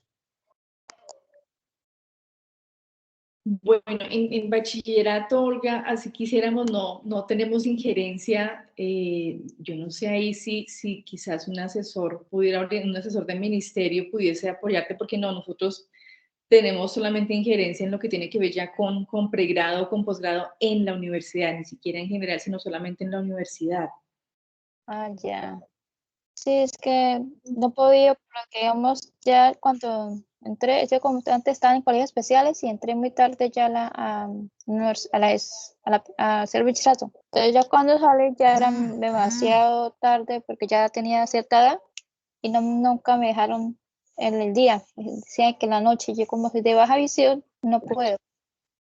Claro, yo solamente voy a aprovechar para esta experiencia que nos cuenta Olga, y es eso que yo decía, nosotros necesitamos articularnos con la educación secundaria. O sea, ya hay unos baches importantísimos. A la universidad llegan muchas personas con discapacidad visual y sobre todo mujeres con mayor edad. ¿Sí? Y creo que hay un tema que nos tiene que preocupar como país, porque ¿qué está pasando entonces con la educación? Creo que esas experiencias nutrirían muchísimo a la universidad, así que Olga, si logras graduarte y presentarte a la universidad sería fantástico, porque realmente tu experiencia es la que, o este tipo de experiencias es las que nos ayudan a definir hacia dónde deberíamos proyectar nuestras acciones. Pero en efecto, esa historia que nos está compartiendo Olga es parte de lo que muchos de nuestros estudiantes nos cuentan. Además, porque también nos cuentan, he tenido que presentarme 2 y 3 veces al examen de admisión y no lo paso. Cuando logran pasar y empezamos a indagar pues realmente hay unos vacíos en el pregrado importantísimos, y es en el pregrado, no, perdón, en el bachillerato, que hacen que presentar el examen sea mucho más complejo. Y eso se tiene que dialogar pues, entre los profes de básicas, de media, de educación superior, con Ministerio de Educación, porque pues cualquier persona tiene derecho a una educación de calidad. Entonces ha pasado el tiempo, doctora, y yo no he podido presentar el bachillerato. Entonces no he podido presentarlo. No pues puedo... yo de verdad te animo a que no desistas. O sea, vale la pena. Yo no sé ahí, Milena, si se pudiese apoyar desde el CRAC, pero me parece Claro que sí. que hay Así que sea. Claro que sí, Olga. Te doy respuesta. Dentro de nuestro proceso de rehabilitación, pues tú estás en una de las regionales, entonces nos tenemos que articular directamente con Nora Jaramillo, que es la profesional que está a cargo de inclusión a nivel país. Sí, yo estoy acá en Bogotá, pero Nora Jaramillo nos podemos articular de manera muy efectiva para que podamos hacer un mapeo de recursos en donde tú vives, en la ciudad. Bueno, acá en Bogotá se llaman localidades, pero de pronto en el espacio en donde tú te encuentras ubicada para ver de qué manera podemos validar y en un futuro poder pues ingresar a la Universidad Nacional. Entonces, Olga, te voy a pedir un favor, me vas a dejar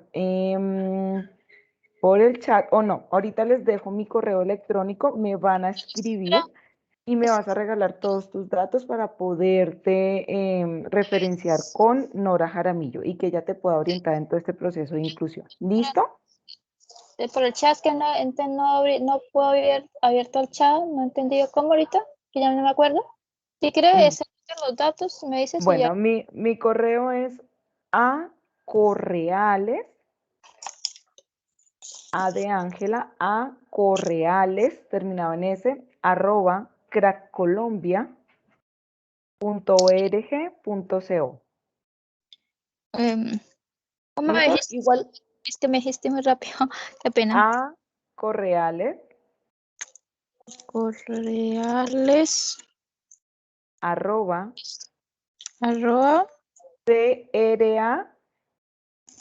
CRA. Colombia, la palabra Colombia. Colombia. .org. No, .o de oso, R de ratón, G de gato. .co. ¿Listo? Entonces, para todos ese es mi correo electrónico. Cualquier duda, inquietud que podamos tener o podamos apoyar desde Bogotá y desde las regionales me pueden escribir a ese correo. Por lo pronto vamos a continuar con las preguntas. Tenemos una profe Leila de Luis Alberto Gómez Sanabria. Luis, buenos días. ¿Me oyen? Te escuchamos. Perfectamente. Perfecto, gracias. Primero, gracias por este espacio, muy interesante. Gracias al CRAC, a la Nacional. Y realmente son dos preguntas. La primera es, tengo entendido que para ingresar a la Nacional hay que estar en determinados estratos sociales. ¿Eso importa para hacer un doctorado, una especialización o no importa? Una. Dos, si no hay experiencia en investigación o en metodología de la investigación, ¿se puede relacionar o comparar o suplir por la experiencia laboral? Muchas gracias. Bien, Luis Alberto, bueno, no es cierto que tengas que estar en algún estrato específico para ingresar a la universidad. Lo que sucede es que en la generalidad eso impacta en cuánto pagarías de matrícula, ¿sí? Sin embargo, yo les alcancé a comentar en la presentación que el Acuerdo 172 de 2014 define que para estudiantes, pero aquí aplica solo para estudiantes de pregrado con discapacidad, la matrícula es mínima. No recuerdo el valor exacto, pero es matrícula mínima para estudiantes con discapacidad que, por supuesto, muestren su certificación o entreguen su certificado de discapacidad. Sobre la experiencia en investigación, pues yo creo, Luis Carlos, que allí hay un tema complejo y es que si tú estás pensando en doctorado, pues sí, allí hay un tema importante en temas de investigación. Sin embargo, lo que yo te sugeriría es que indagues en la página de admisiones cuáles son los doctorados y cuáles son los requisitos, porque puede que no te pidan dar soportes sobre experiencia en investigación, sino que sea un doctorado que trabaje desde otros lugares, o como tú lo dices, validen más la experiencia laboral. Pero cada doctorado tiene sus particularidades. Entonces yo sugeriría que puedas indagar más en la página de admisiones. No sé si respondí todas tus preguntas, creo que sí. Sí, muchas gracias. Con mucho gusto. Bueno, listo. Entonces vamos a continuar. No sé, tenemos unas en el chat, ya vamos poco a poco. En el chat nos hablan de lo de los costos, pero creo que ahorita pues ya queda resuelta esa pregunta para Julián Narváez. Edwin David. Milena, perdóname, quiero complementar porque Julián dice, ¿qué tanto hay para estudiar? En la Universidad Nacional, pues, dependiendo de lo que quieras estudiar, pues está toda la oferta de pregrado. Igual puedes ingresar a www.admisiones.unal.edu.co y allí encuentras toda la oferta de pregrado y posgrado. El punto es que en el pregrado, pues, está determinado por el puntaje de admisión. ¿Sí? Se logra un cupo de acuerdo al puntaje de admisión, pero cualquier carrera está disponible para cualquier aspirante, no solamente para aspirantes con discapacidad, solamente eso. Vale, listo, gracias. Y Edwin David Cardonas nos pregunta, nos dice, buenos días, ¿ustedes me pueden repetir qué es lo que están brindando ustedes? Pues realmente no entiendo muy bien la pregunta. La pregunta, sí, sería que de pronto nos la ampliaras un poco, Edwin, o pues activáramos el micrófono para poder comprenderla. Tenemos otra vez la manito levantada de Miguel. Miguel, tienes el uso de la palabra. Activa el micrófono, por favor.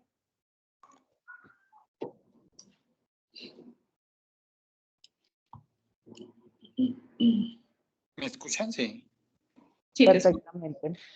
Mira, lo que pasa es que, qué pena, vuelvo a preguntar yo, profesora Leila, perdón.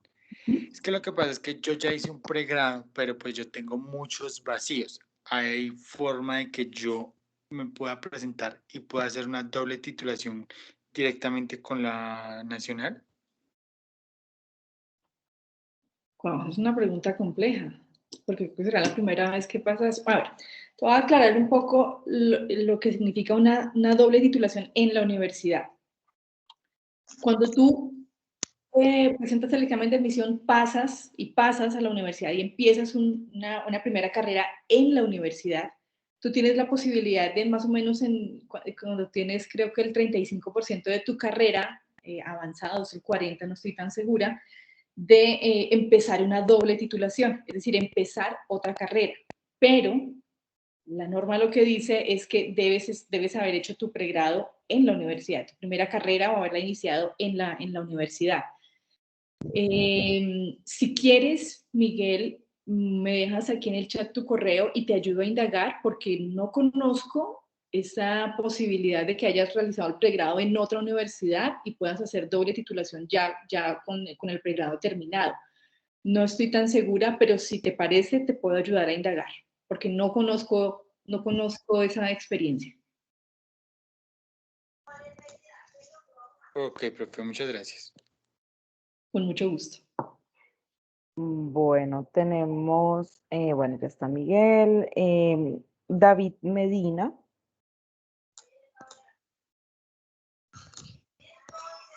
Aló, buenos días. Buenos días. Disculpe, doctora, es que llegué tarde a la reunión, no sé si ya compartió esa información. Les iba a aplicar a una carrera de pregrado en la universidad. ¿Cómo es el procedimiento desde el inicio? ¿Qué debo hacer? Bien, tienes que ingresar a la página de admisiones, www.admisiones.unal.edu.co. Allí vas a encontrar información de las fechas de las convocatorias, es Es decir, cuando tienes que hacer la inscripción, hay el pago de un PIN, presentas el examen de admisión y si, dependiendo del puntaje que obtengas, pues ingresas o no a la universidad. Solamente que en este momento hay un periodo de pausa o un periodo particular por temas de pandemia y en este momento se está empleando el puntaje del ICFES. Igual allí en la página vas a encontrar todo en detalle de cómo debes presentar tu examen de ICFES y cómo poder acceder a un cupo en ese momento. Pero ya confiamos en que para el siguiente semestre ya retomemos al examen de admisión. Pero básicamente lo que te invito es que puedas ingresar a la página y allí está con detalle. Hay un link en el que aparece información específica para aspirantes con discapacidad. Ah, ok. Y su merced comentaba que a las personas con discapacidad visual hay si llegamos a pasar, ¿no? ¿Hay un descuento especial? No solamente para personas con discapacidad visual, para todo persona con discapacidad que sea admitido, o sea, que pase el examen y obtenga un cupo, tienen matrícula mínima. Y a la hora de hacer el examen, tienen forma de, digamos, yo tengo baja visión, entonces habría forma de cuadernillos especial o no, porque Sí, señor. nunca he hecho el... Sí, te parece lo cuento con detalle, si quieres puedes acceder ahí a la grabación de YouTube, pero rápidamente te cuento que sí, cuando tú haces la inscripción, en el formulario tú marcas que tienes discapacidad, entregas pues los soportes o el certificado de discapacidad y allí vas a tener unos ajustes antes de la prueba, como en preparación a la prueba, hay un taller, hay una demostración interactiva de la prueba, y ya en el examen de admisión, pues esos ajustes que se definieron, si tú defines que lo que necesitas es un lector o que necesitas hacer la prueba en macrotipo o que necesitas las imágenes en alto relieve, o sea, hay una serie de ajustes que tú eliges que en un taller probamos si eso sí es lo que...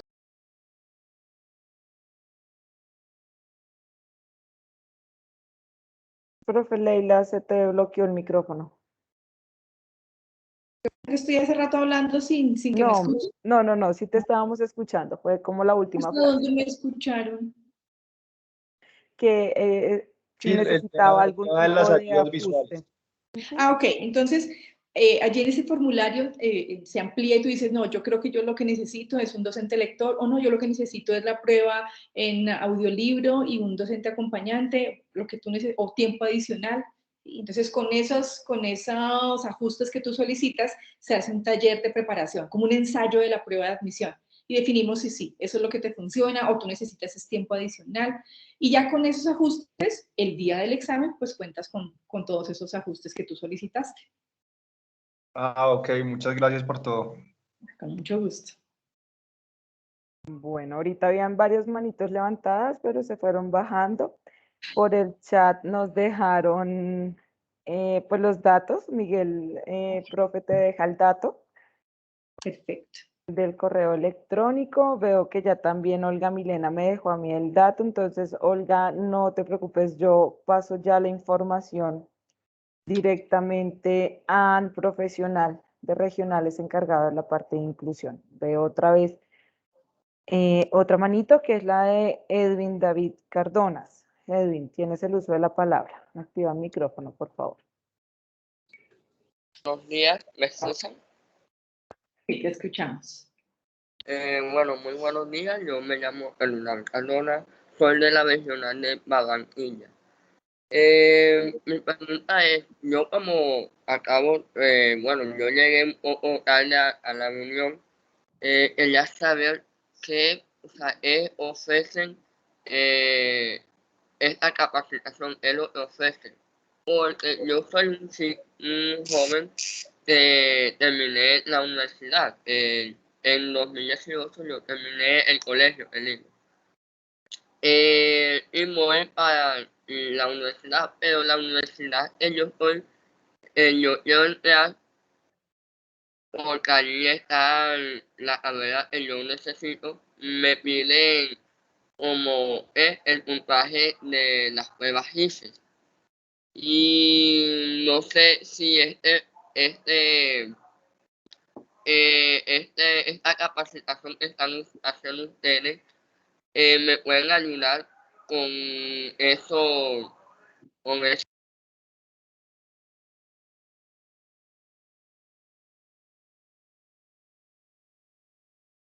Escuchar, dejé de escuchar.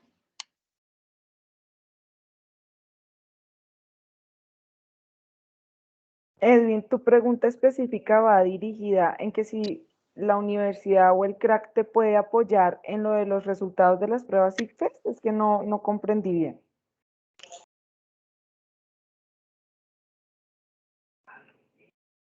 Edwin, activa el micrófono, porfa, y nos concretas un poco la pregunta. Bueno, lo que le estaba comentando es que yo terminé el colegio y la Universidad del Atlántico de aquí de Barranquilla me decía que para yo ingresar a la universidad tenía que sacar un tal porcentaje de las pruebas ICFES. Y quiero saber si el CRAC o esta capacitación que ustedes están dando ahora me puede ayudar con eso, con, no sé, ya sea disminuyendo el puntaje de las pruebas IFE o haciendo algo para que yo pueda entrar sin las pruebas IFE, no sé, yo me aclaré en eso.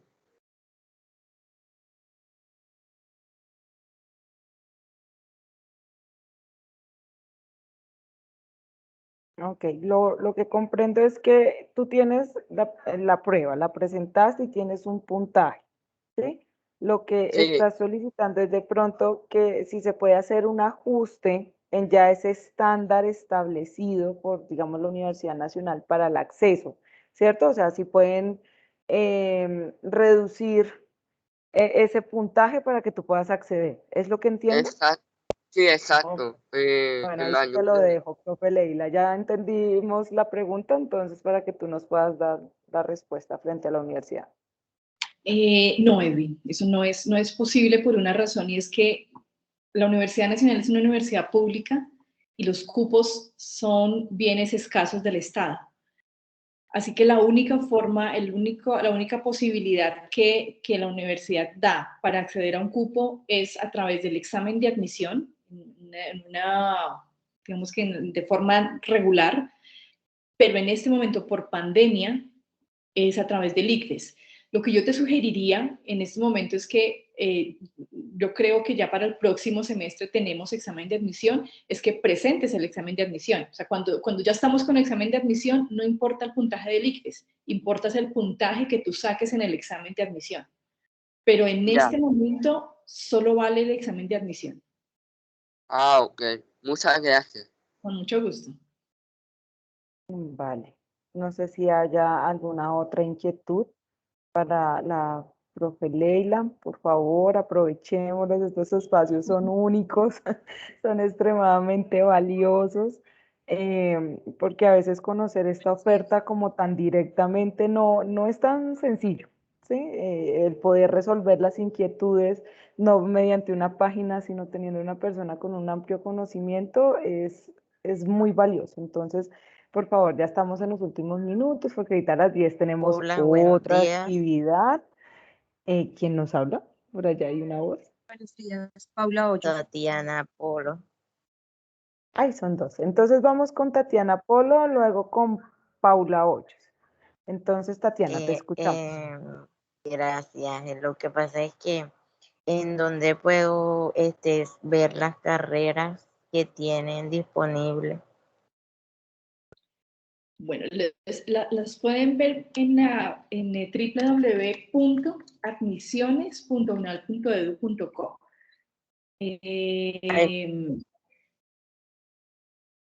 Pero tienen el link, ¿no los puedes enviar a la profesora?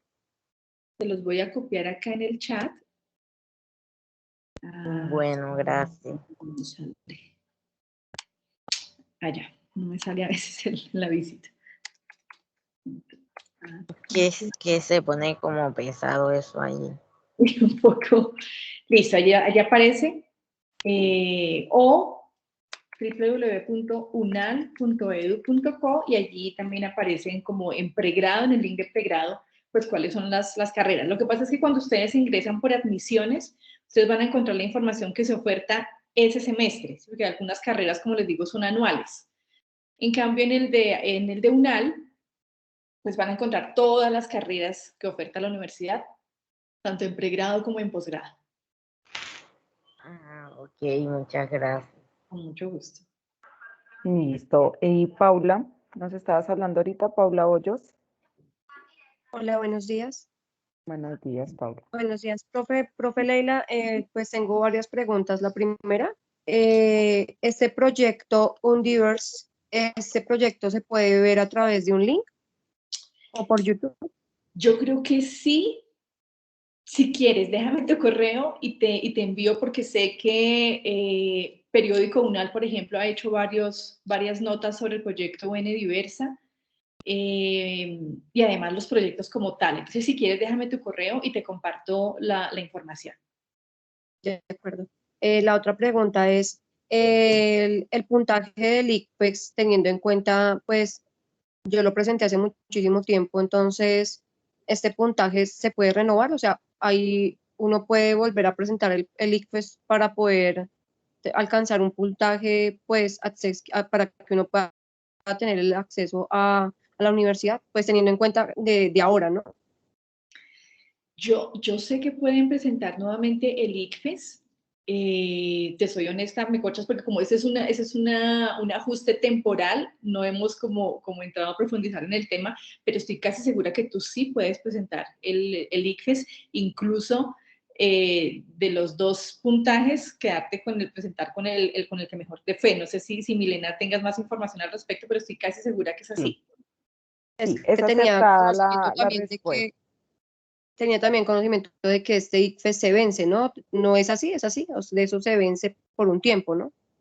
Pues No sé. depende, Paula, depende para lo que lo quieras. Por ejemplo, si es para optar por una beca, ¿cierto? Con el ICETEX, con alguna fundación, sí te solicitan que sea menor a un año, ¿cierto? Este puntaje. Sin embargo, pues para la universidad considero que es transversal, ¿cierto? Lo importante es que puedas tener porcentaje. Igual, pues es una medida de contingencia, según lo que le entiendo a la profe, debido al tema del COVID.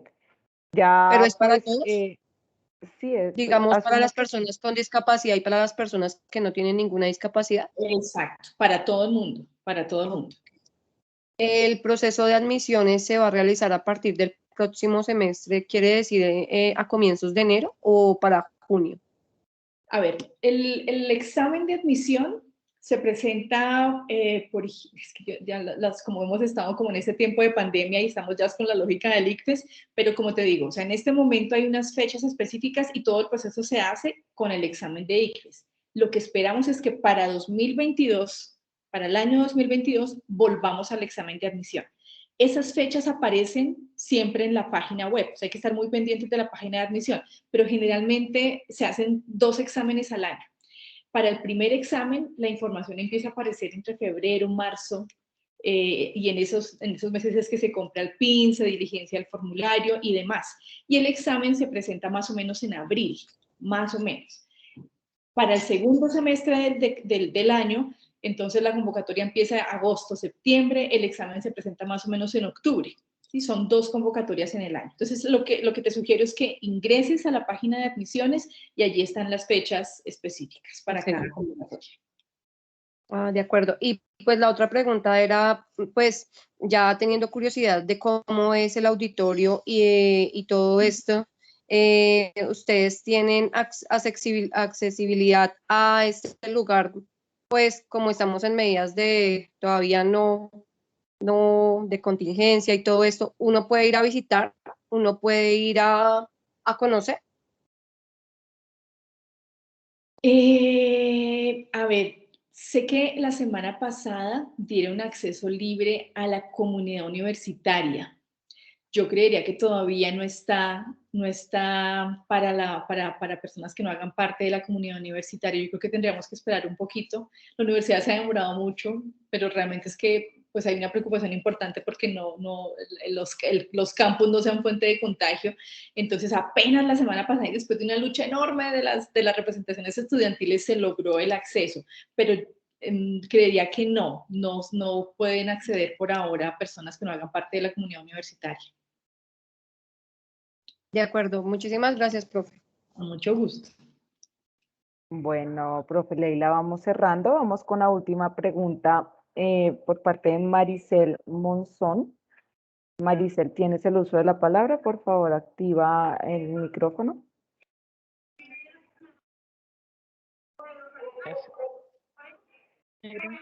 Si uno a carreras o solamente posgrado, como he escuchado.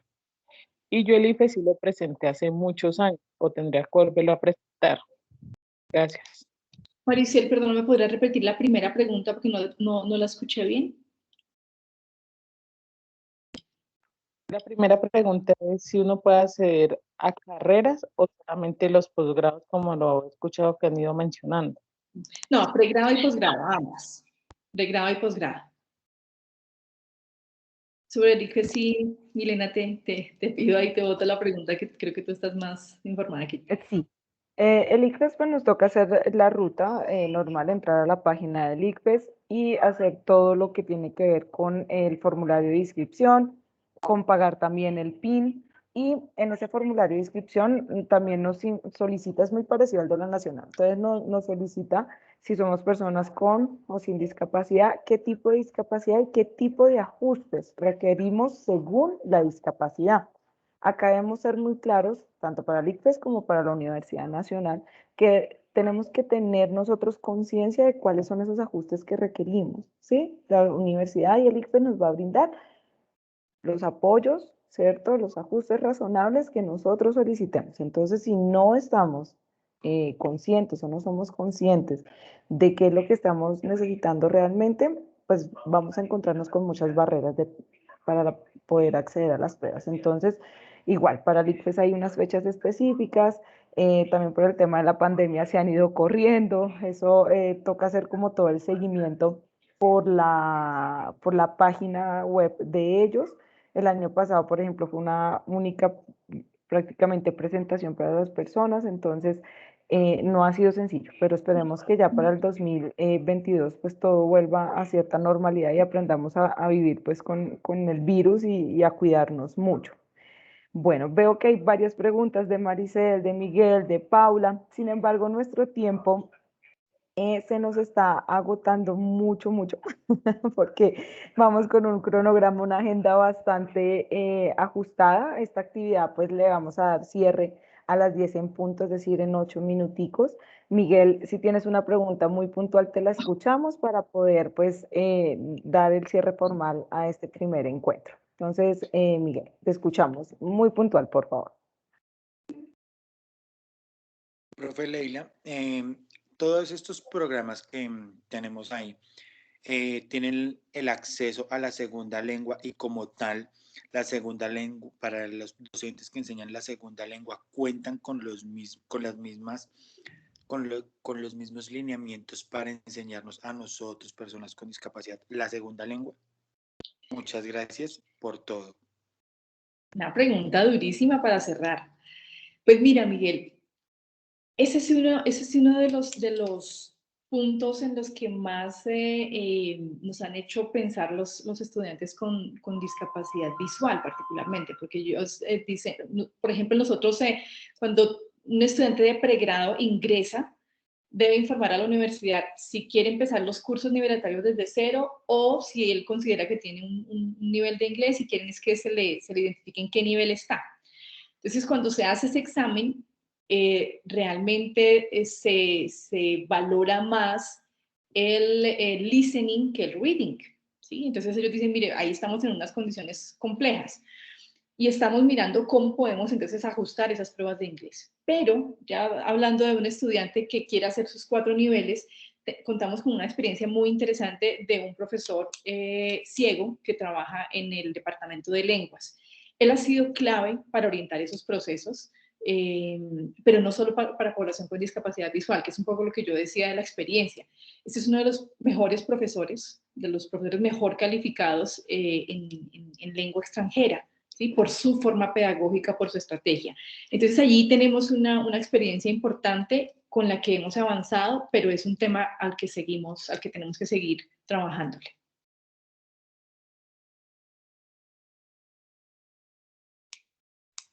Ok, profesora, muchísimas gracias. Qué pena la molestia. No. No son molestias. Bueno, Miguel y todos los demás que pues nos han acompañado el día de hoy, que han hecho de este espacio un entorno muy participativo en donde hemos podido solucionar algunas inquietudes. Les agradecemos por haber estado acá, por haber aprovechado a la profe Leila. Profe Leila, muchísimas gracias de verdad por haber participado, ¿cierto? Por haber atendido a nuestro llamado. Esperamos poder seguir teniendo estos espacios de crecimiento conjunto. Si tienen algunas otras inquietudes, en el chat yo les dejé mi correo electrónico, la profe creo que también, o nos pueden dejar, igual el chat pues sigue activo, ¿sí? Y yo puedo remitirlo directamente a la profe. ¿Listo? Entonces, nada, les agradecemos una vez más, profe Leila, muchísimas gracias por todo. Igual esta charla queda en YouTube. Los esperamos ahorita a las 10 de la mañana, los que estén interesados. Tenemos una nueva charla de la Liga de discapacidad visual. Entonces, tenemos como invitado a Luis Alejandro Castañeda. Ya en 4 minutitos nos vemos nuevamente. Muchísimas gracias. Hasta luego. Gracias, profe.